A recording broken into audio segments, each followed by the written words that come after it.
Hi, I'm David Potak, President of Unitex Healthcare Laundry. Today, we're going to take a tour of our New Brunswick, New Jersey processing facility. Come on in. Every day, over 170 trucks travel to and from 13 Unitex plants throughout the Northeast, 6 of which are dedicated facilities serving bulk linen to hospitals and extended care facilities. Trucks typically do 2 runs a day, with our drivers loading up clean linen early in the morning and then arriving back at the plant to unload the soiled linen they have picked up. Each container that comes in from our clients has a barcode affixed to it. The driver unloads and rolls the cart onto the scale, scans the barcode which corresponds to the customer, and records the net weight of the linen that was returned to us minus the weight of the cart itself. Weekly metrics track and compare the quantity of clean linen we delivered versus how much is returned to us. The barcode technology is one tool to control customer inventory, which we call par levels. Once the weighing is complete, the carts get put in the queue for the ergonomic cart dumping device. This type of automation prevents our team members from having to reach into every container to unload soiled laundry, helping to eliminate the risk of injury. As the machine dumps the plastic bags filled with soiled linen, our team breaks open the bags and distributes the product evenly on the conveyor belt. It's then transported up to the mezzanine, where it gets sorted by product type. The plastic bags are then set aside in another container for recycling. Because the soiled product comes to us in impervious plastic bags for compliance reasons, we implemented a recycling program where the bales of plastic get loaded and picked up as needed. We recycle about 1.5 million pounds of plastic annually. Throughout the plant, you'll see heads-up displays that count product or number of carts unloaded. The information gives our management team a quick snapshot overview of where we are in our production day, which helps our team stay on schedule. Let's go upstairs to the mezzanine and show you how the sorting works.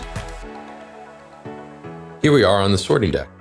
Soiled linen comes up the conveyor belt and gets presented to our team members at their stations. The team pulls and drops soiled linen down product-specific chutes that connect to larger laundry slings below. The color of the blue bag in our plants signifies soiled laundry. Only one type of product goes into each bag. Above each chute is a screen display showing both the type of product and the customer assigned to that chute. This system helps us track and return patients' personal items that sometimes get mixed in with soiled laundry. All of our plants are automated and optimized to be efficient and preserve resources. All soiled linen slings are stored on and tracked within our rail system algorithm, which enables us to launder any product in any order because we're running what's called a sequencer. It is a program in the tunnel washer that calls for product in a particular sequence to fulfill orders for the following day. We build the plants the way that we do to optimize cubic space and leverage the automation process by moving product up and down with the use of gravity and rails as opposed to doing it in a more manual way. In all of our plants, we have a floor-to-ceiling wall separating the soiled area from the clean area. The loading section of the tunnel washing machines are on the soiled linen side of the wall. The exit is on the clean side of the wall to maintain that functional separation. This is our cart sanitizing device. The entrance of the cart sanitizer is on the soil side of the wall, which has an opening for the cart to travel through to the clean side of the wall. Carts can only leave the soiled area one way, so it is guaranteed that every cart every day is sanitized properly before being reloaded with clean product. We use the same hard surface quaternary cleaner that's typical for use within hospitals. Here you can see the exit of the cart washer on the clean side of the wall. Even though the carts are sanitized, they're still individually inspected and wiped down. In this plant, we have 2 tunnel washers, which can each launder about 7,500 pounds per hour. The chemical delivery system to each of these washers is highly automated and, more importantly, highly alarmed. There are fault sensors at different stages in the process, so if there is an issue with the washing chemistry, there's an immediate shutdown function, which allows us to address the error and rewash the product. We take a lot of time and effort in designing these systems that have all of these fail-safes in place to ensure that only hygienically clean product is delivered to our clients every day. Here we are in our transition room. This room is critically important from an infection prevention standpoint. Everyone who is working on the soil side of the plant is required to pass through this room before they enter the clean side of the plant. Our team members take gowns and gloves off, wash up to their elbows, and use hand sanitizer. The room is tiled floor to ceiling, which makes it incredibly easy to clean on a daily basis. It should be noted that no team member handling soiled linen is ever handling clean linen in the same day. I would also like to point out that these protocols were in place prior to the COVID pandemic, as we were always dealing with pathogens in soiled linen like the HIV virus, MRSA, Staphylococcus, and others. We did not need to change any of our practices, as the universal precaution guidelines that were in place from OSHA and CDC are designed to keep everyone safe no matter what the public health situation is. You'll notice we are washing one product at a time, as washing formulas vary based on product construction. Each one of these overhead bags holds one singular product as per the sorting process that we saw earlier. The washing machine has 17 modules in it. One bag gets dropped about every 2 minutes, and it takes about 30 minutes for the cycle to be completed. Once the bag is dropped and is empty, it is routed to an automatic retie station so that it can be refilled and the process repeated. At the exit of our tunnel washer, our press extractor squeezes as much excess water as possible out of the product. We then reuse this clean excess rinse water at the beginning of our wash cycle, which enhances our conservation efforts. The other benefit of extraction is that drier product requires less energy to complete the process. Once the product goes through the wash and extract cycle, the pod gets placed on an elevator, which brings it up to a mezzanine overhead where there are multiple dryers located. An automated shuttle traverses back and forth, loading and unloading the dryers. The dryers are automated and equipped with infrared temperature controls, with drying times programmed precisely to the item in the dryer, which again saves energy. Placing the dryers on a mezzanine optimizes workflow by dropping the dry product into green clean slings through the use of both gravity and automation. Additionally, since the dryers are a source of heat and noise, putting them on a mezzanine away from the production floor creates a more comfortable and positive work environment for our team members.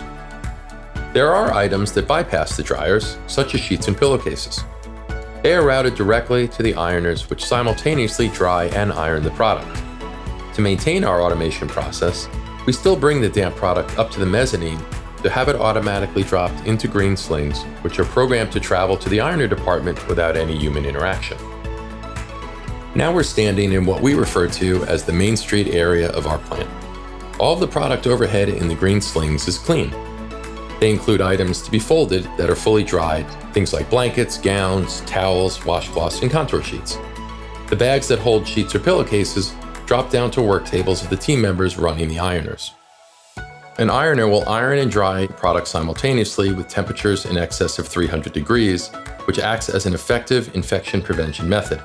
So while our washing chemistry is very robust, the amount of heat that's applied to the textiles in the dryers and ironers assures the required bacterial kill. Previously, we had talked about our heads-up displays. Our production supervisors in this area know, based on what time of day it is, where production levels should be and are ready to redeploy people if a higher quantity of product is required. You'll also see green lights on top of the equipment all the way down the line. That indicates the equipment is on and functioning. If there's a red light, it means the equipment is off. The staff person may be in the restroom, at lunch, or perhaps the machine is not being utilized today. If the light is a flashing yellow, it means that a team member who's operating that piece of equipment has identified an issue, at which point they flip a toggle switch which turns the light a flashing yellow. That's a visual cue for our maintenance teams on the production floor that the piece of equipment needs attention. Generally, it's very minor. Perhaps a piece of textile may have blocked a sensor or gotten stuck in the machine, which is a very easy fix, 10 seconds or less. So from a standpoint of wanting to maintain our uptime, we give our maintenance teams that immediate visibility that there's something they need to address. Once product is folded and banded if required, it is packed directly into carts. Every one of these carts will have a packing ticket on it. This ticket designates the contents that need to be placed in the cart and the client that's going to receive it. When the product is placed in the cart and confirmed, it will make its way down to the end of the center aisle, to an area where it's weighed, wrapped in plastic, and then queued up for delivery. This is the last checkpoint before the carts arrive in our delivery staging area. The completed white packing ticket indicates that this cart needs to be weighed in the plant and verified by our office team. Our process is designed to catch any possible errors, however rare, before a cart is loaded for delivery. Once the quantity and weight have been confirmed, the white copy is maintained by us and the yellow slip remains on the cart to signal that it is ready to be wrapped in plastic and queued up in the loading dock area. As the day progresses, our transportation team continually manages and organizes the outgoing carts. Each one of our route drivers has a manifest of how many carts for each customer they're scheduled to deliver. So as the trucks are loaded, there's another point of validation that our deliveries are accurate, loaded on the correct vehicle, and ready to go out to our customers. This concludes the tour of our New Brunswick, New Jersey processing facility. We appreciate you taking the time to learn about our process and hope you enjoyed it. If you have any questions, feel free to contact us. Thank you.